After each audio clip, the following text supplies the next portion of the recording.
Well, the season is right around the corner. Practices at Georgia start in about a week and a half, 2 weeks. And we've got a really good What We Were Hearing for you over on Dawg Post today. It was published last night. About 10,000 people have read it so far. I'd encourage you to be one of the folks that reads it tonight. I'm going to put a link down below. You're going to need a premium subscription, which I can talk about in a second. But one of the big things that we do over at Dawg Post, I'm going to put it on the screen right now, is give these insider takes of what some people's opinions are. Sometimes it's people that, well, I'm not going to get too deep into the people that it is because it's off the record, the people that talk to us.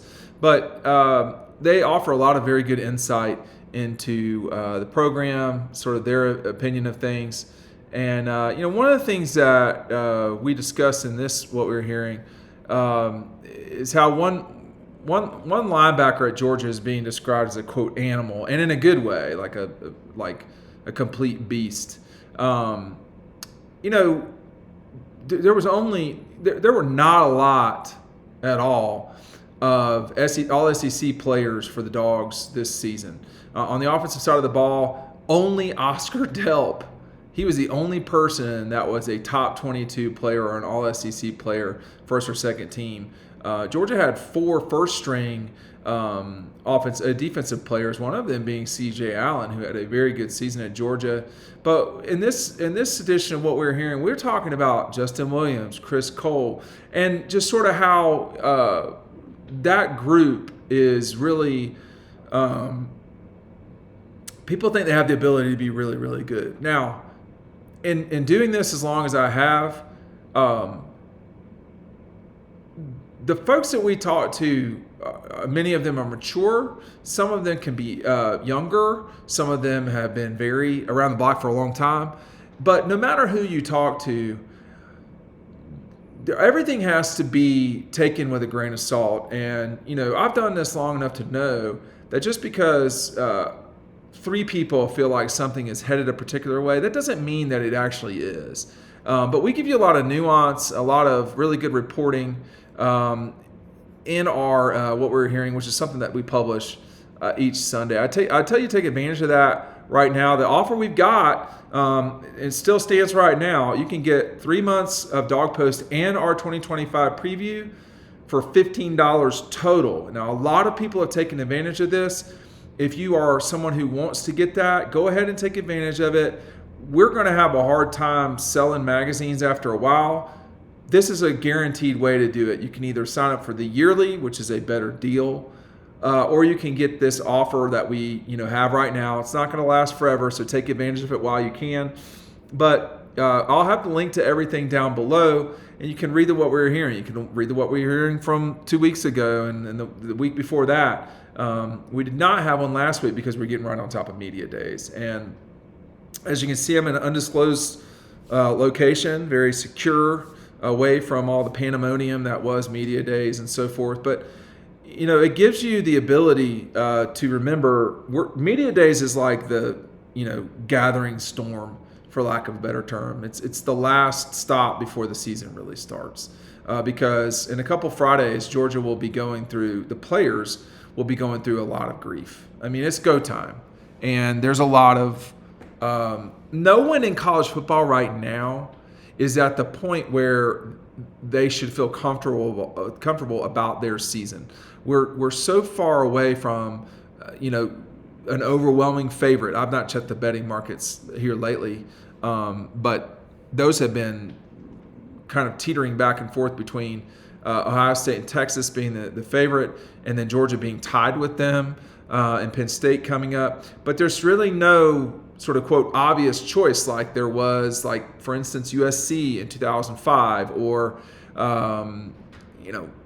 really Georgia in 2023. You have to remember, Georgia, the curious part about Georgia's, the predictions for them, they have won the SEC 5 times since 1992, and they have been predicted to win it, I think it's 3 times, that's it. So often the media gets that wrong.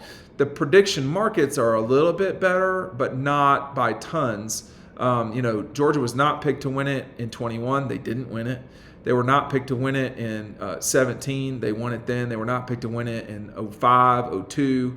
So the majority of the time that they're not picked to win it, they win it.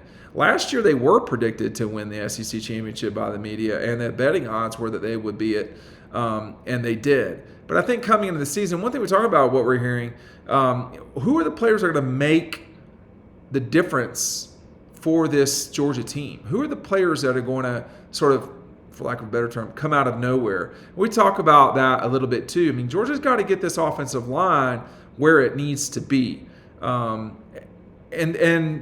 the pieces are there, and they do have starting experience. The question is, do they have enough depth?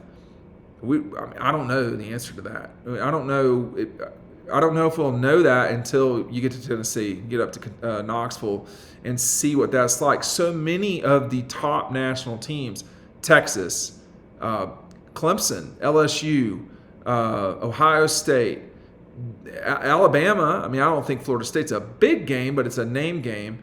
They are all opening with bigger opponents. I mean, think what the winner of Clemson LSU, think what that's going to be like. That team could be the number two team in the country the next on that Tuesday because of Labor Day.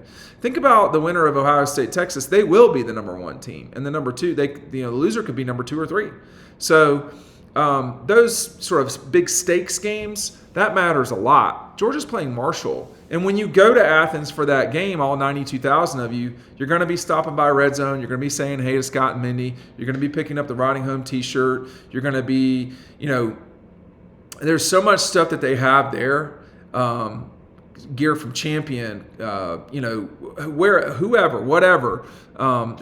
It's just well worth the trip. It's easier than going to the bookstore. The bookstore's cool. It's just that you can do a lot more downtown. There's parking. Just put it to you like that. You can walk to the game, walk back from the game. The fact that Marshall game is kicking off when it is, that's another conversation, I think. It's a good thing in many ways. You get a 3:30. If you're Red Zone, that's really awesome because you have some flexibility during the day. But I have not talked with Scott and Mindy yet about what their plans are for post-Marshall, but I can assure you they'll be open at 9. I don't think they open before that, even on game days. But that Friday, if you're in town, run by there. I may well be there on Friday. I don't know yet. My plan for that first weekend, there's so many good high school games in Atlanta. I might be at a high school game. I might be at Jared Curtis in Nashville. I'm not sure yet. So there's a lot going on all of that front. But look, one of the reasons to get Dawg Post is to be able to interact with people like me, Matt DeBerry. I mean, you ask a question, we answer it. And if we don't know the answer to it, we don't say. In the comments section here, there's so many comments. And sometimes it's by, foolish people. We don't really respond. But when you're a member, there's a reason for us to respond because we can't do it without our members. And that's why we take care of them. But, it's a great offer. That what we're hearing is really cool. It's a neat feature. It talks a little bit about Georgia's linebackers, the offensive line, what happened at media days in terms of voting and so forth. And it gives our perspective on things. It's going to be every Sunday with very few exceptions from here on out the rest of the way. So make sure you're taking advantage of that. I think Georgia's linebackers are really good. I think that what we don't know yet is about Georgia's front seven, which includes linebackers. I mean, I think the defensive line, in talking with Kirby at media days, he's not some sort of fool. He totally understands that they are young and so forth, and they may be good, but they got to go do it. And he's talking about exuberance and passion, and they don't have a lot of experience on that defensive line. That helps. You don't have to have it. I mean, you can be a good defensive line with not a ton of experience there. But the fact of the matter is, the only way to get experience is to go play, and that's what these guys will do. And there's going to be metrics against Marshall, I think, that you want to sort of pay attention to. What are the first 3-quarter rushing yards for Marshall, or even the first 2? But I have to say, I mean, if you're good on defense, that you can judge by the whole game on rushing yards. But sometimes people just get into passing situations, and that. What does it look like? Do they have the guys Some people think they do. Well, part of the problem in talking with folks inside the program is that sometimes they see all of the good or all of the bad, and that from their perspective in that moment, that's where they're speaking from. I think this is a really good team. They should not be favored to win the national championship. I don't know who should, but I think it's sort of a coin flip with them in Texas in terms of winning the SEC championship. Look, whoever wins that Ohio State-Texas game is going to be the favorite to win the national championship, particularly, I would say, if it's Ohio State, because there's just nothing in their way. If you're Texas and they're a slight dog, 2.5 the last time I saw. I was in Vegas this past week. They were 2.5. That half point, I mean, that's a significant move to me in a game like that, because you're only talking about so many points there, and you go from a full score to a half score. So there's some slight momentum behind Texas, but we're still 5 weeks away from that game happening. That's a really important game.